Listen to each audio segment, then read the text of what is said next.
Nagu juba tavaks kogunesid ka sel aastal Chihuahuade, Yorkide, Mopside ja teiste väikeste koerte omanikud Tallinna kesklinna.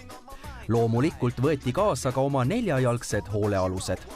Ürituse mõte polnud aga pelgalt niisama juttu puhuda ja suhelda, vaid üheskoos takseeriti ka värsket koerte moodi. Sellel sügistalvisel hooajal kulub Chihuahua-omanikel palju rohkem raha, sest trendikad on kuld ja plaatina ehted, puhas karusnahk ja nii edasi. Kas ma nüüd pingutasin väga oma jutuga üle või? Ma arvan, et meil oleks ikka rohkem tarvis vihmakeebid ja soojad trellekampsuneid. No, täna tuleb uus üritus. Kas on ka mingeid muutusid nii-öelda koera moest?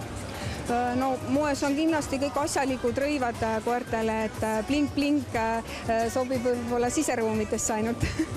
Kõnnib manneke,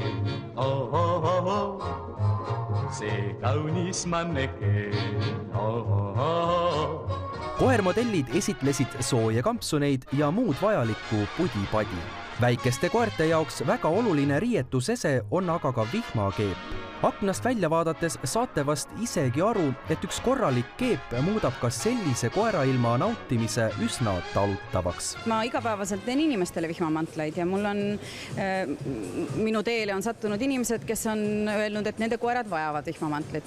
Aga ma arvan, et minu seisukoht on, et koerte puhul trend ei ole nii oluline. Kindlasti on inimesi, kes väidavad sellele vastu. Meil on pidevalt see probleem tänaval, et minnakse mööldakse, oi kui ilus husky, siis temale sai selline nii-öelda teesärk. Et sina ei ole husky?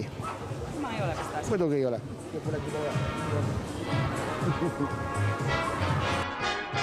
Kohale tuli ka palju lapsi, kes omi lemmikuid hea meele ja suure lustiga esitlesid.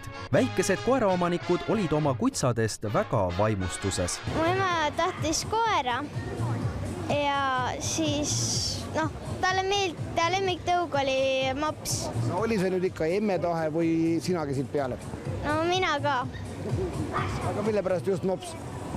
Sellepärast, et ta on esiteks väike, no ta on üsna haruldane, teda ei näe iga nurga taga.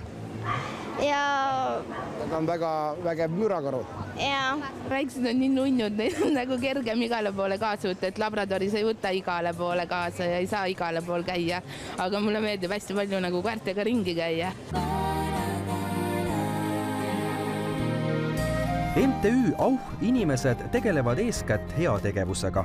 Ka moeshow'l aeti järjekindlalt oma rida. Täna oleme siin selleks, et koguda raha laitsest leitud kutsikate tarbeks, et võimaldada neile sööki ja katta nende ravikulud. Sellised inimesed ajavad vihale, kes ei hooli loomadest. Koerte riietamist peavad paljud eestimaalased tobedaks veidruseks. Tegelikult pole tegemist aga mingi veidruse või edvistamisega, vaid küsimus on lihtsalt nende loomade eripäras ja nad ei saaks ilma hilpudeta hakkama. Minikoerte omanike sõnul võiks inimesed sest juba aru saada.